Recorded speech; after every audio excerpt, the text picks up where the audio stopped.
Welcome to the Wisconsin Sports Fans 6th podcast. We've made it to number 6. This is Kevin. I am joined with Brandon and Brian tonight.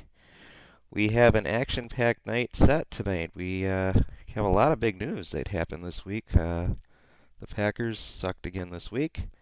Then we had some huge news drop from the Bucks the next morning with the Bledsoe trade.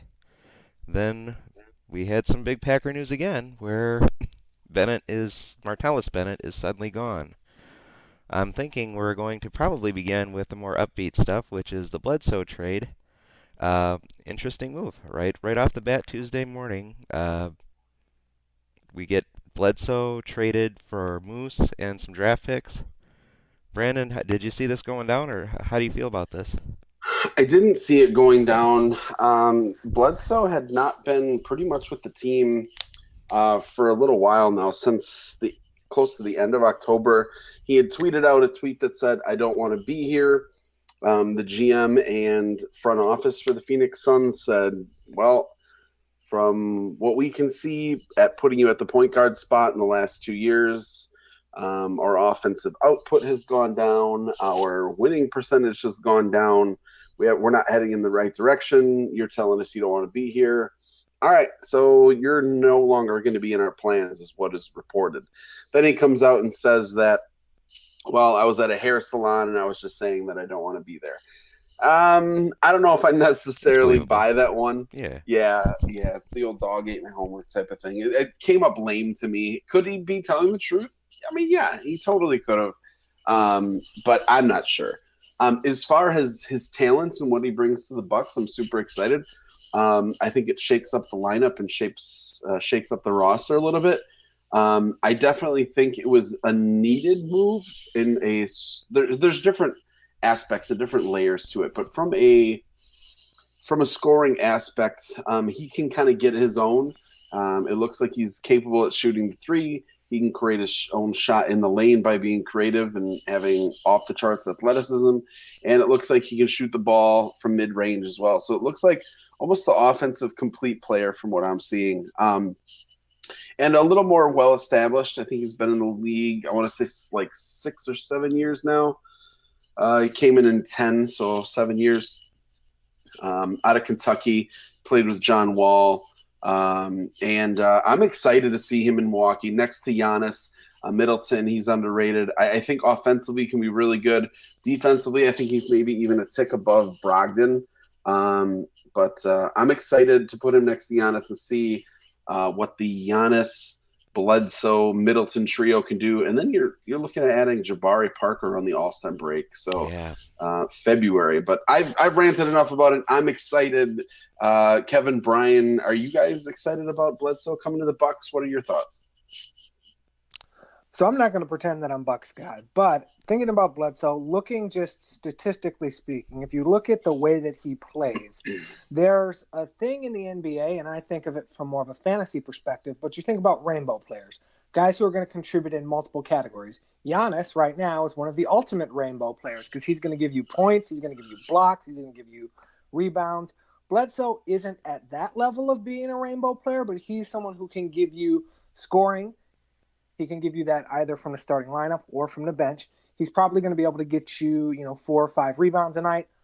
Probably can get you 4 or 5 assists a night. Some nights he'll be above that. Some nights he'll be below that. He'll probably get you a steal or two a night. So being able to have that type of production could be helpful for that offense. Another thing that I think for him that's going to be helpful is he's going to take Moose's role of being kind of that scoring punch, but what's going to happen is instead of Moose really having to be in the paint to get his, they can spread the offense out a little bit more and stretch it out because Giannis will take care of the stuff in the post, and then you'll be able to bring it a little bit back closer to the three-point line, not necessarily shooting a ton of threes because I don't know that he's a very awesome three-point shooter or anything like that, or that's really a good part of his game. But I'm guessing that's where they would then go to Telly and Delly and say, okay, we're going to try and get you guys out on the perimeter too and spread those defenses out a little bit, making better driving lanes for Giannis, making better opportunities for Middleton to get his. So it adds another dynamic to the offense. And they can also be a little bit more strategic in who they play when to make sure that there is a capable scorer who can score from multiple parts of the floor on the floor at any given time. Because oftentimes, if you've got Moose out there with the second unit, if he's not getting anything inside, you're throwing up clanks with, whoever else you got there. If you got Rashad Vaughn out there, whoever else you got out there. So I'm thinking that that's what they're looking at as far as trying to get a little bit more diversity in that way. Yeah, I guess what excites me too is just having two creators on the floor at any given time. That's going to make them that much tougher to defend, and I think it elevates them. I think that you can't start thinking of them in that low seed anymore. You have to put them up there with maybe four, maybe five. Who knows? I mean, they gave Cleveland all they could handle the other night, and that's when they got totally screwed by fouls. But so I think just adding another creator to the mix is going to be a very potent weapon for the Bucks. And like Brandon said, when Jabari comes back, wow, who knows what's going to happen in spring? I think we'll possibly could get a good taste of what happens when they play the Spurs on Friday. Who knows? Bledsoe's not assured of playing that game, so we might not get a good a view of that at that point. But I think just having those two on the floor is going to be a very good thing here for us. Yeah, I'm excited about it and thinking about the starting lineups. I know you guys and myself, we kind of talked a little bit about it the other day in our own personal messaging, but kind of playing around with it. I don't, I don't know. I don't think we have the depth that we need, and I don't think we have the big men that we need. Now, a lot of people are talking about us luring Okafor to the Bucks, and I would like to see that happen, but we'll see. Um, but right now, if everyone was healthy, you'd run with a starting five of Bledsoe, Middleton, Giannis, Thon, and Jabari. Second unit to me would be Delly and Brogdon. Brogdon played the two in college. I think, from what I understand, that's where he's more familiar with. So you can run Delly and Brogdon, Snell, Henson, and Teletovic out there. You got your three. You got your point guard. Brogdon, I think, can score. He's not going to be a prolific scorer, but I think he could easily give you 10 to 14 off the bench. Snell is a good defensive guy in that second unit. Henson, I'm not really sold on Henson. I'm hoping possibly they try to package a Henson and a Delly for like an Okafor and some picks or something like that. But I think we need, honestly, with Bledsoe, Middleton, and Giannis, we need that solid big guy that can get us second chances, can be physical down low, and then you're throwing out to a guy like Middleton who can finish, Giannis who can finish, Bledsoe, Jabari. If you get an imposing center on this team, man, you move Thon back to the bench, you get him more experience, just limited minutes in spots, and I think the ceiling is real high for these guys. But we'll see. It's going to be fun to see what happens throughout the year if we decide to move in the direction of finding another center. Because as it is constructed, I'm not sure that we can get – and everyone is predicting Eastern Conference Finals. Stephen A. Smith came out on ESPN, and there's so many big predictions for this team. It's hard for me to see it without a more solid low post presence. What do you guys feel about that? I'm in agreement there. I mean, you had to give up something to get him, but and then Moose had an expiring contract, so he was going to leave anyway. So I think they did the right Right. move there. But yeah, I think you're right. They're going to miss Moose obviously because he did provide that low post presence and a good scoring presence down there. They are going to need something down there that they can throw the rock to, and so somebody that can dish it back outside to the other players. So Right. I definitely think they need something down there. And I listened to Bill Ryder the other night. He's on CBS radio, and he said he still thought the Bucks were about a year away. He did think this trade elevated him to maybe this year, but I think it's awesome hearing the Bucks in a national sense now, and I think that's what this Right. trade elevated them to. And so it's one more reason to get excited about this team. I can't wait till Jabari gets back and see how this thing shakes out this year.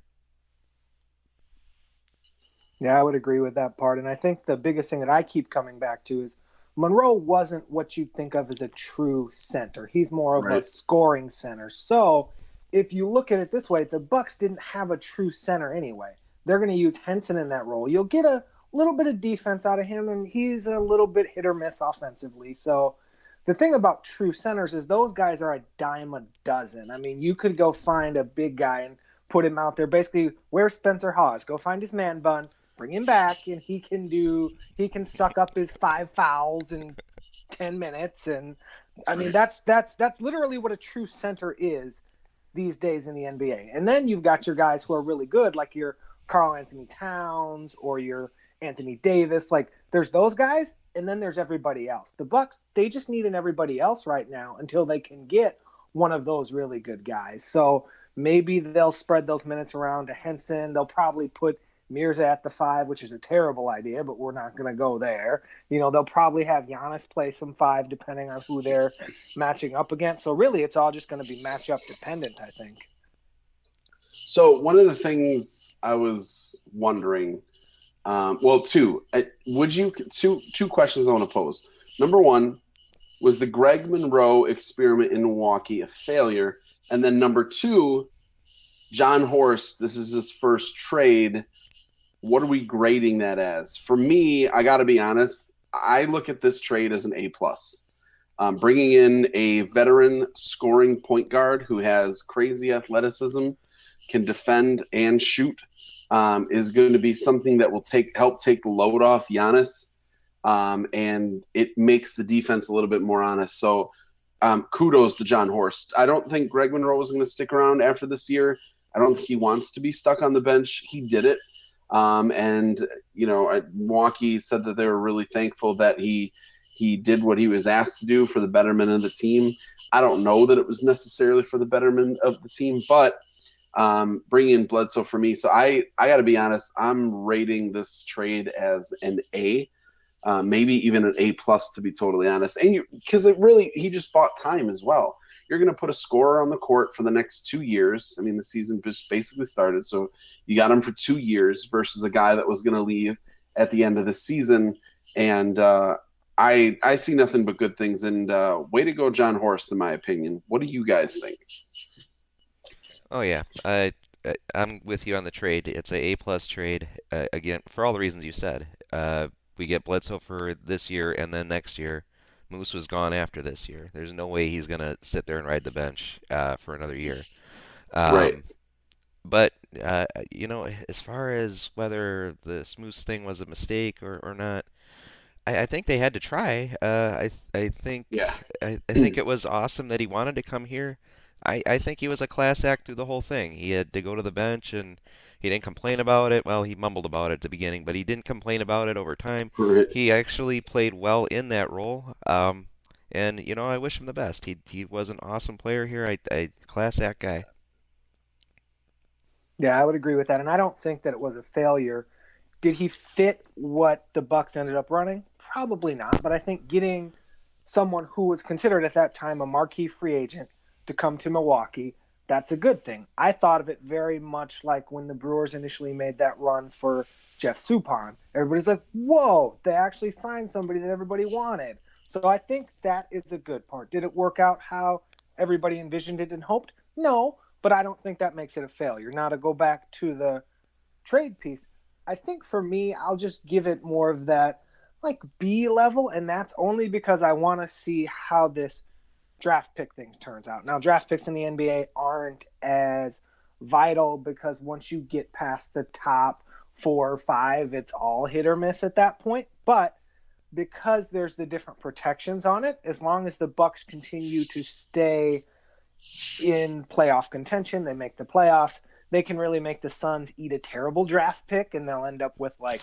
pick 24 or something like that. But if they slip up, miss the playoffs, but they end up with, like 8 or 9, that might go to the Suns. And then that makes things a little different. So that's the only thing for me that I would say once we see what that turns out to be and what we can see about what Bledsoe actually does on this team, that's how I would officially give my grade. But if I were giving a grade sight unseen, I would probably go with a B, because I think, like you were saying, we added there an extra year of a person who's going to be able to help the team, so that's a plus. And then you never know with draft picks, so you definitely can't say that it's a C or it's a fail or anything like that.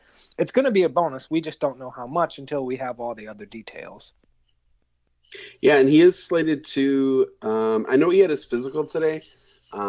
Eric Bledsoe and Jason Kidd was looking for him to join the team tonight or tomorrow.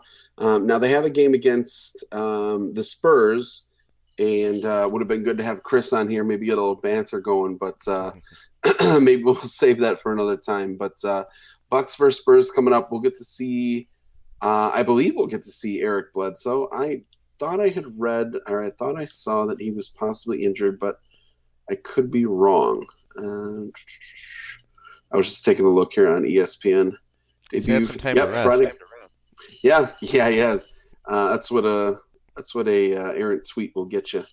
Bledsoe is expected to make his debut for the Bucks on Friday against the Spurs. So that's what the sportsdaily.com reported. So, yeah, I'm definitely going to be tuning into that game. It's going to be good because the Spurs are always a good watch. Popovich always has a good crew over there.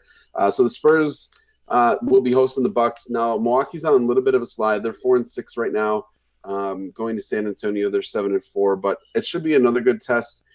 See how we are defensively against Kawhi. Defensively, defense has been another not so good point for the Bucks. It seemed like this year, a lot of easy baskets. I don't think they've defended the three real well. So we'll see. The length can definitely help you there, but if you get too lazy on defense, like I think sometimes we do, other teams are gonna outscore us 9 times out of 10, even with Bledsoe. I'm pretty convinced of that, but we'll see what happens. Other Bucks news. What other Bucks news going on, Kevin? Anything else on the Bucks? Just the record. I think Kid's probably going to get a fine for his comments about officials, but hey, 2 nights in a row, I think. yeah. I mean, he needs to say something. Other teams. I mean, the statistics he cited. I think they're going to the line twice as much as what the Bucks are in the last couple few games. That's Right. crazy. So maybe you should do that during the game and just throw a cup of water or something on the court or something. Right. I'm happy to see Chris Middleton scoring so far this year. I think he's around 19. Yeah, 19 points. Giannis 31. Brogdon 16. I mean, man, you bring Bledsoe in. Jabbar gets healthy. I got to be honest. I think this team can be kind of scary at times. So I'm excited, and I'm excited for Friday to get here to see Bledsoe play some ball with the Bucks and kind of see how he gels, see what his tendencies are.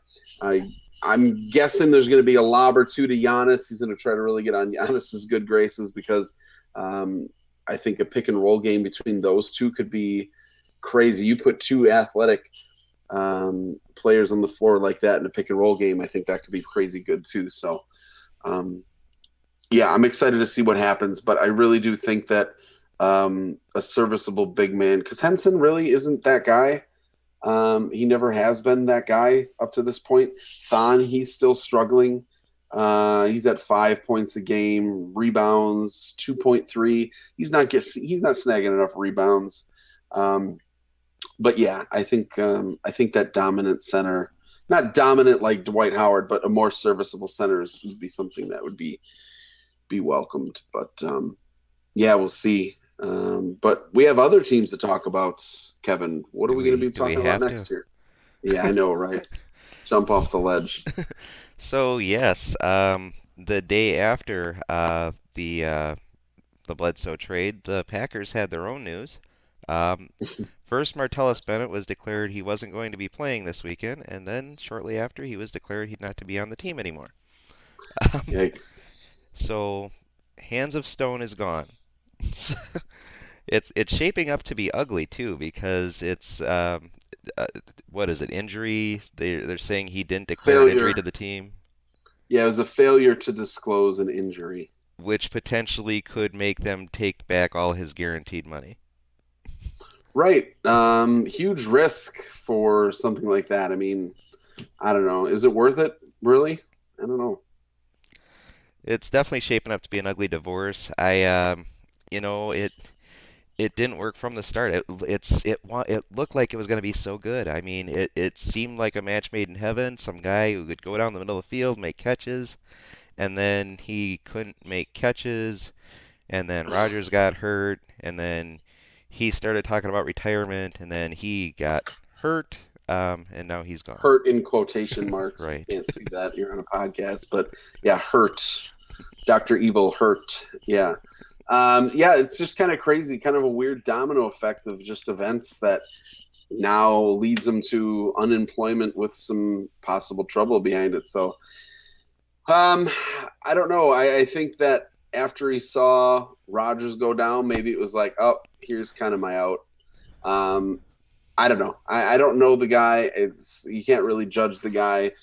He's had a really nice career. It's too bad that the match made in heaven, like Kevin was saying, we couldn't really realize that potential. And it I think it was really supposed to be a good match made in heaven. You got a big physical tight end like Martellus Bennett, someone that can go over the middle, someone that can be bruising.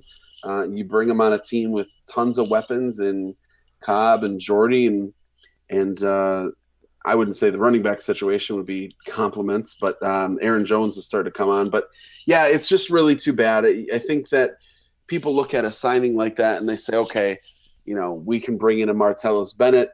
We're going for the Super Bowl. We're making a bigger push. We're bringing a guy like that in that can be a leader. And it's just really too bad that it had to end up this way. And who doesn't miss Cooks at this point? I mean, why couldn't he catch though? I don't get that.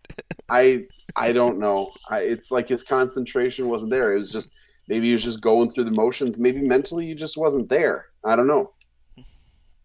Yeah, and it's very interesting. They signed into the deal. Everybody was super excited about it. It just hasn't worked out. Now, the biggest thing now, I'm guessing the Packers have something there. They wouldn't go through this whole rigmarole of, okay, we're going to release you with this designation. That means we could come and take this bonus. But realistically, it is what it is at this point. It wasn't a fit. Everybody thought it was a fit. For me, I go back to this thing, and I said this about the Jimmy Garoppolo trade. I was like, what do the Patriots know? Because when the Patriots let somebody go, that person usually doesn't surface somewhere else and have success, except, for LeGarrette Blount. But then he's not really even having that much success because Jay Ajayi is going to steal all of his touches. So that just makes me wonder. But I mean, for him, whether it was dropping passes, running bad routes, whatever the case was, it just didn't work. And for the Packers, they've got other tight ends. I mean, now with Hundley throwing 18 swing passes a game to the running back, it's not really going to matter. But, we'll forget about Martellus and keep on with Ian. Yeah, that leads us into the muck that is Green Bay this year. Uh, oh man, if we'd have done this Monday, I was all prepped to do this Monday, but see, I had gone bowling Monday and I had been drinking Monday. I was all charged Oh, up Monday. I'm he's still a little ready to charged fight up tonight. someone. Oh man, ugh. But what I could say is, I, first of all, McCarthy. How can you say, I've had this guy for 3 years, we've been developing for 3 years. If you've had him for 3 years, he should know the damn playbook, and you can run all your damn plays. But no, we're going to run screen passes. We're going to run swing passes. Run something that resembles your offense, man, because your offense is not on the field. And then the greatest thing I heard after the Rodgers injury, well, the defense is just going to have to play better. Fuck.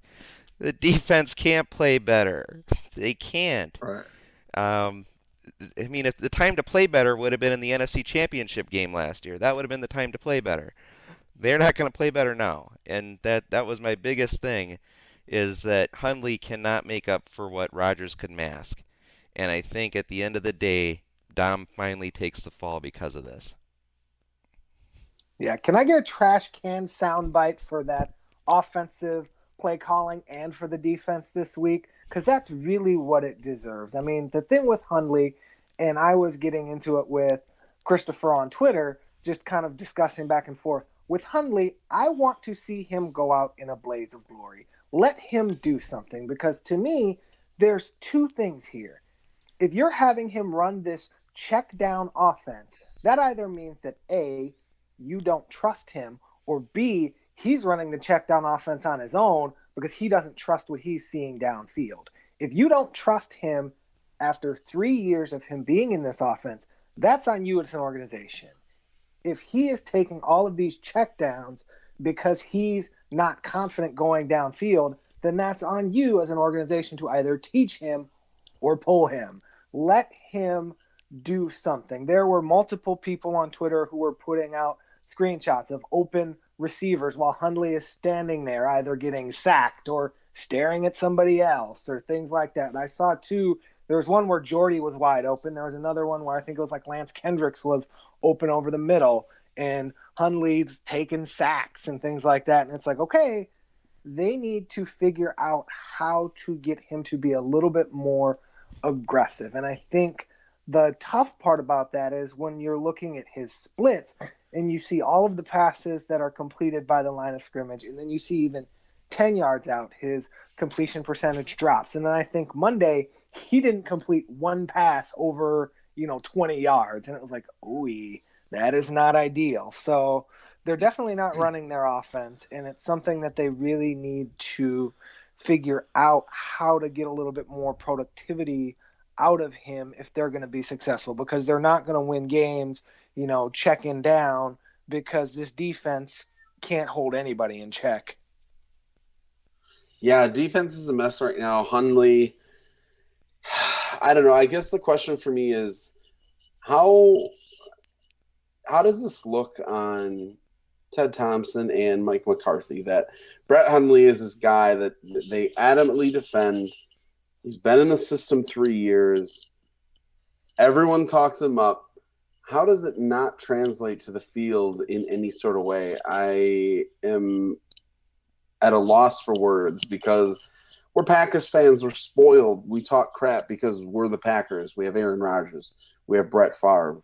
It's just, 20 years of consistent dominant quarterback play. You're always in it. And then, you're talking crap to everyone. And then all of a sudden Aaron Rodgers goes down. And then your star tight end didn't disclose an injury and is being cut. It's like this season is like unwinding big time. But then you got Brett Hundley, who everyone, like I said, talks a lot about and says all these good things. And it hasn't been good for him. So I don't know. I don't know if it's that he doesn't feel comfortable. Sometimes he doesn't look comfortable to me, but then on the next play, he'll scramble, sidestep, and look like Michael Vick for a play. Like, I don't know. It's hard to get a read on him.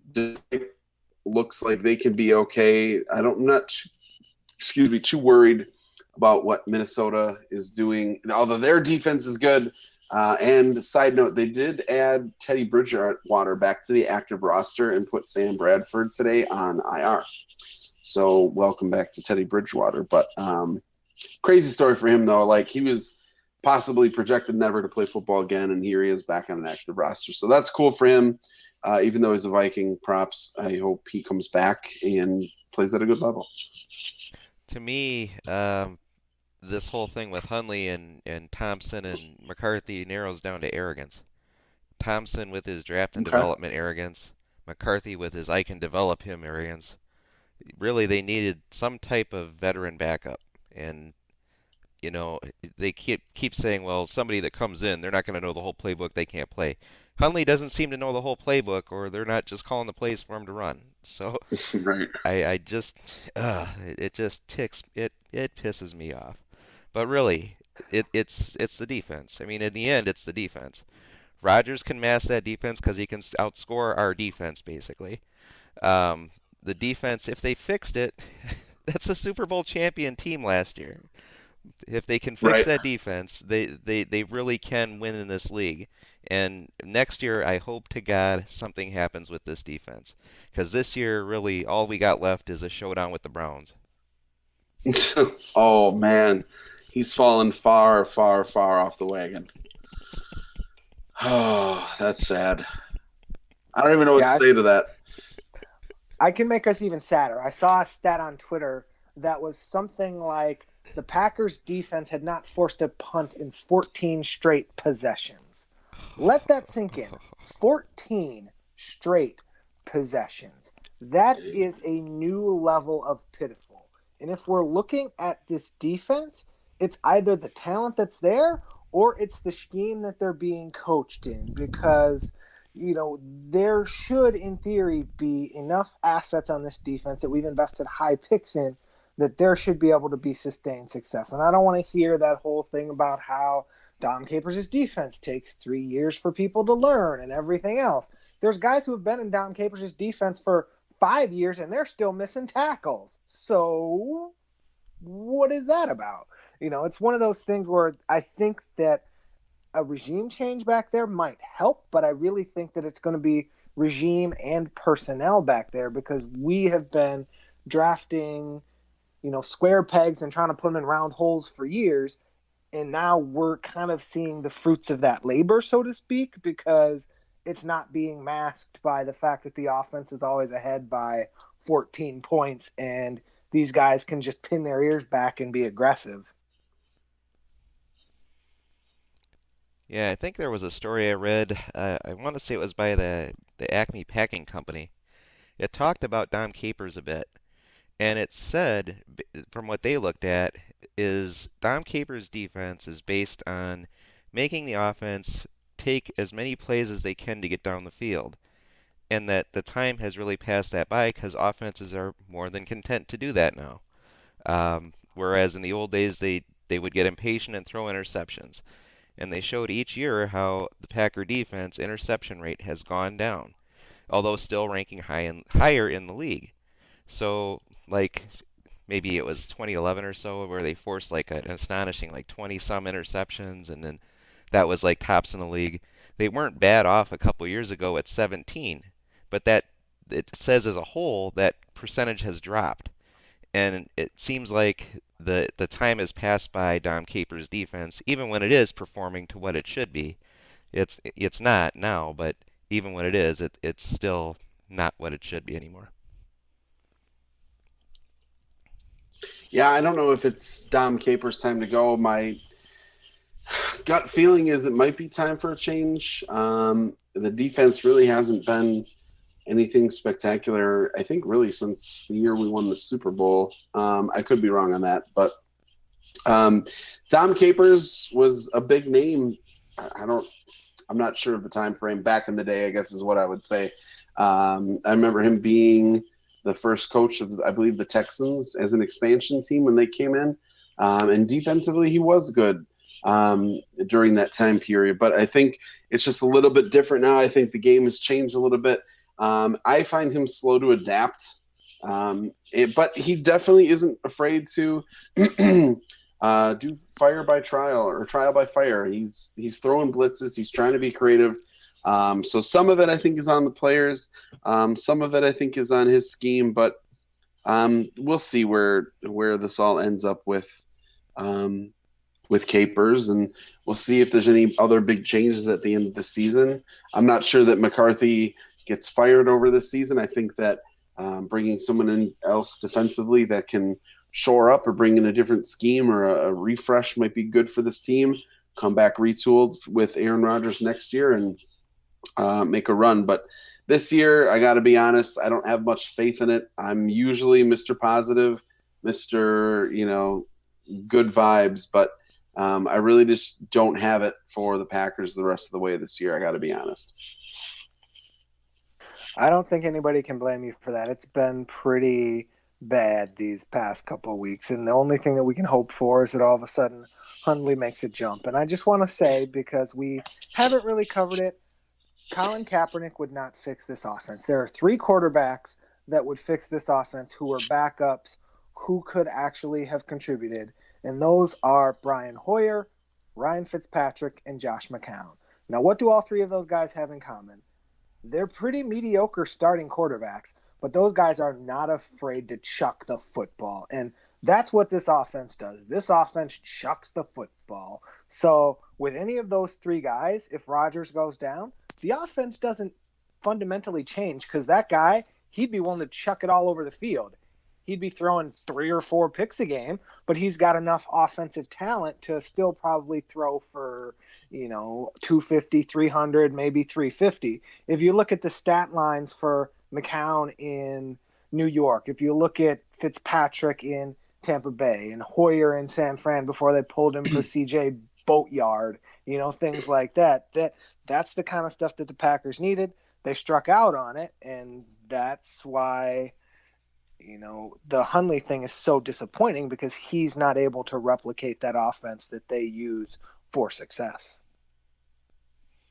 Quick question, guys. So the next 4 games, the Packers are at Chicago, they have Baltimore at home, at Pittsburgh, and then Tampa at home. Do they win any of those games? Who do we have? Chicago, right? Coming up? Chicago at Chicago. I want to say we beat Chicago. Chicago's favored by 6. No way we beat Chicago. They are going to pound that rock, and Tariq Cohen is going to take those linebackers to school. That I had picked Chicago to beat the Packers in the article that I wrote over the bye week. I thought they would come back at home and rally a little bit and beat the Lions, and then on that next week it would be the letdown game, and Chicago would get them. So I honestly don't see a way that they beat Chicago unless all of a sudden Mitch Trubisky just gives them the football on a silver platter. That Bears defense is actually coming around pretty quickly. So that's something to watch too, because a couple years ago they were in shambles and they were a mess, but they've invested some high draft capital over there, and it seems like it's starting to pay off. I seriously don't know if they win any of those 4 games except maybe the Baltimore game, but hell, they'll probably make Joe Flacco look like Joe Montana that game, which leads me to that showdown with Cleveland, which would be their next shot at a win if they lose those next 4 games. Browns are going down. Did you guys see the article about Deshaun Kaiser and how he bought 540 condoms? No. Yeah, apparently somebody took a Snapchat of him having bought 540 condoms. I'm like, okay, that makes sense. And the reason that that's the segue is because you have Deshaun Kaiser versus Brett Hundley. So, we know Kaiser's arm might be a little bit tired. Hundley's arm can't really be tired because he's not throwing the ball long. So who's going to win? I guess we're going to find out, right? Wow. We got to nationally televise that game, hopefully. Right. Oh, man. All right, so we covered the Packers. We covered Hundley. We covered the Bucks, the trade. Anything else we want to cover? We don't really have any Brewers news. Nope. Any Wave news, Brian? The Milwaukee Wave, they are 2-0. They played this weekend. They're on the road until December 1st. They looked pretty good in their first 2 games. Their first game, they won in overtime. This weekend, they took it to Cedar Rapids. Ian Bennett scored 5 goals. Looking good. Everything's good. And old friend for the Brewers, Martin Maldonado, actually won a Gold Glove in the American League. So salutes to him. Oh, nice. Badgers, by the way. Oh, yeah. Undefeated so far. We got Iowa at home. We got Michigan at home. And then we got a battle in Minnesota. They were talking today about possibly Wisconsin even being able to win out and lose out of the college playoffs. And as a Badger fan, that sucks. Right now in the college football playoff rankings, they sit at 8. AP top 25, they sit at 6. Coaches poll, they actually sit at 3 in the coaches poll. But they're really, a lot of their games so far from what I am seeing, they're not, some of them have been ugly games. Now, the first game of the year, you'd probably Utah State 59-10. That's fine. 31-14 versus FAU. BYU was a good win. Then you get to Northwestern, you won only by 9. Nebraska, you womped up on them. Purdue, you struggled. You only were able to get 17 points, but you only did give up 9, so you're good there. 24-10 versus Illinois. Some of these other games should have really been a little more lopsided, and I think that's what the computer is looking for, is that more lopsided score, and I think that's kind of setting us back in terms of where we rank for the college playoffs. But we'll see. I'm really hoping we can go ahead and win out. I know Ohio State lost recently. They got drummed by, was it Iowa, I want to say. Yeah. So we'll see what happens in the two conferences for the Big Ten. But I don't know. I would really be upset if we did win out. We did get the Big Ten championship, and then we get left out. That would really, really suck. Well, no. It is not a computer that picks them anymore. It is a committee. Oh, yes, the committee. But it's hard for me to get involved in that. I mean, first they have to win out. So as Right, far as that goes, I'd like to see them win out first and then let the chips fall where they may. And if they win out, they're going to go through some harder teams. I mean, they're going to have to beat Michigan at some point when that game comes up. And then if you get to the right, BCS title or the Big Ten title game, you're going to face probably either Ohio State or Penn State. I mean, that game, that'll be another ranked win if you can win that game in your goal of trying to win out. So, right. assuming that all happens and wherever the other teams fall where they may, I mean, everybody's assuming that all these other teams are going to win out when they're making that scenario that the Badgers win out and not get in. Hmm. College has been crazy this year. Nobody can make any guarantees like that. So, in the end, it's going to be let the chips fall where they may. If the Badgers win out, we'll see where that leads them. At the very least, it would lead them to a very lucrative bowl game. No, agreed on that. That all makes sense. And I think, it'll be interesting to see how Hornibrook plays. What I've gathered is he's their version of Blake Bortles, where he just kind of chucks the ball all around and then sometimes throws picks and then sometimes it's okay. So that's probably the wild card there, I think. There you have it. That's the Badgers. And that's the Badgers beat, everyone. Well, I think we've covered the topics tonight. We are right around our great time that we wanted to be at for our Good, podcast tonight. good. Um, we look forward to bringing you more Packers, Brewers, Bucks, Wave news. Our Wave correspondent Brian over there. Not Yes. only on our Facebook, on our Twitter, on our website wisportsfans.com. Visit us on all three areas. We are definitely there. Yeah, definitely excited about the Bucks game coming up on Friday. I'm going to be working on, or I am actually have already started on some of the formatting for my bi weekly Bucks article with the new trade and everything going on. So I'm excited to see what Eric Bledsoe can do the next time we check in. Hopefully, it's been a re-energized Bucks team, and we're moving forward. I hope to do some video blogs, maybe some quick reaction videos, or post-game videos, just checking in with you guys on the games and kind of see where you're at. But I'm excited about the deer and going forward. Fear the deer. Fear the deer. And hopefully we'll have some hot stove news for you soon when we do. Christopher and I will be covering it for you. It'll be good. Hopefully, as I said in a previous podcast, it's not Lance Lynn, but whatever they do, we'll be here to cover it and tell you how it's going to impact your crew. All right. Thanks for joining us, everybody. Remember to follow us on Twitter, like us on Facebook, and visit our site. Have a good night. Thank you for joining us, Brian and Brandon. Have a good night. Thanks, guys. You as well. Have a good one.